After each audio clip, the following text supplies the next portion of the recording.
ભાઈ જલ્દી બસ હવે લોકેશન ભાગ્યો હા થોડી જલ્દી ઓય બાપા ઢાઢી में પાણી સોટી ગયું પાછા પગી ગયા છે અહીંથી આપણે પાછા ઉંડલ ખટોલા બેહી જઈએ હાલો હાલો હાલ આપણે પૈસા દે મને હું ટિકિટ હું ઓનલાઈન કરી નાખો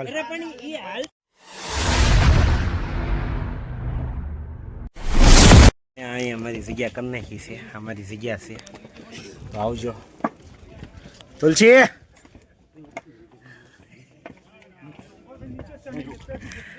વાતાવરણ કેવું છે ધુમ્મસ હેઠે નહોતો આવતો અત્યારે પાછું શરૂ છે ડુંગરો એમ થઈ ગયું કે ન ચડાય ભાઈ ન કરાય ધંધા જ ન કરાય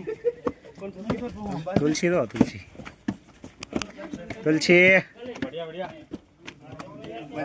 મેં આ જગ્યા ગોતી લીધી છે રીલ્સ જોઈને આવ્યા હતા ન કરાય મજા આવી ન કરાય એક વાર ગિરનાર આવું જ જોઈએ ન હોય એક વાર આનંદ મોસમ તો આમ જો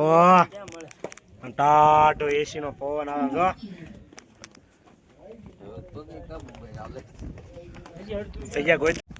આપણે જગ્યા ગોતી લીધી છે ટાટો પવન આવે ને અહીંયા બેહો છે કેવો પવન આવે જગ્યા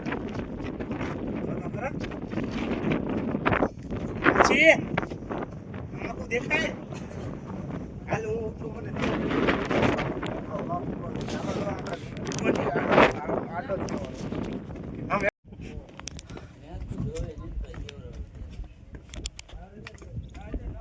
આપણે ચડી ગયા કે ઉતરી ગયા કે આમ ચડે ને આમ ઉતરાય કાયમ ગા તમને શું ખબર પડે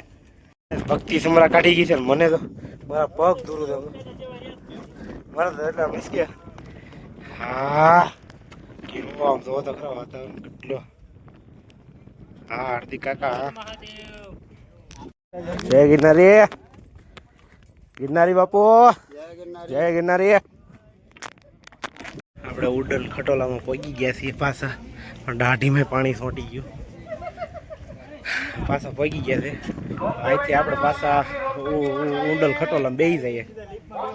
હાલો હાલો હાલ આપણે પૈસા દે મને હું ટિકિટ હું ઓનલાઈન કરી નાખો અહીંથી ટિકિટ બુક કરવાની છે એટલે એ વિડીયો તાર શું કરવો પોલીસ સ્ટેશને કેમ હાજર કર્યા ઊભા રાખ્યા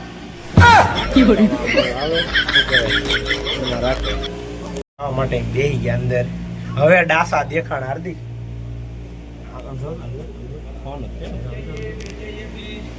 ડાસા આમ તો વાળમાં છે પાણી પીર્યું આમ તો એટલું ધુમ્મસ છે આમ તો હા એટલે માગશે જવાના હેઠેથી ઉપર આવવાના 1800 રૂપિયા પછી એની ટિકિટ ફરી વાર આપો ને એટલે તમે નીચે જવાના 1200 રૂપિયા નકર ટિકિટ ન આપો તો 1800 રૂપિયા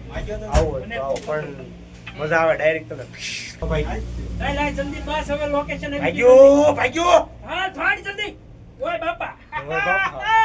આવી ગયા આપણે પાછા જંગલમાં આવો એ મારો લે એ ઓલો વિડિયો હતો એ અમારી ટીમ કેમ પણ બહાર જો કાંઈ દેખાતું જ નથી હો હાવ હેઠે આવી આવે તો હવે પાછું દેખાવા મળ્યું બધું મીન્સ કે ઉપર જેવું પાણી આવે કેવું મસ્તીનું પાણી આવે કેવું પાણી પડે ઓય બાપા ઓય બીક લાગે હે હાર્દિક ટાવર રિપેરિંગ કરવા વાળો કેમ સડતો હશે ઓય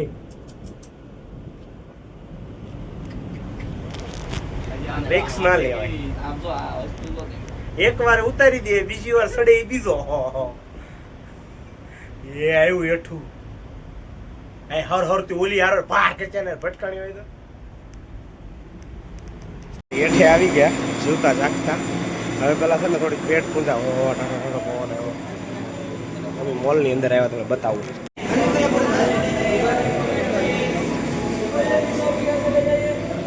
કેમ તુલસી ઢીંગલા તુલસી કાકા ભૂખ લાગી અને ડબ્બો ખોલ્યો છે ડબ્બો લઈને બેઠો જુનાગઢ ડબ્બો લઈને તો ગયા પણ ખાવાની ફેર નો રહી કા કાઈ નો વધે જીમે નો વધે નો વધે વેરાવાળા પહોંચ્યા છીએ પણ અમારું બધું અર્થતંત્ર છે ને વિખાઈ ગયું મોડા પડ્યા ને એમાં બધો મેળ વિખાઈ ગયો. હવે ક્યાં હોલ્ડ કરીએ એનું નક્કી નહીં, કેમ કે અમારો બધો અડધી કલાક મોડામાં બધો મેળ અર્થતંત્ર આખું વેર વિખંડ થઈ ગયું છે. હવે જોઈએ ક્યાં હોલ્ડ કરીએ ને ક્યાં રોકાઈએ.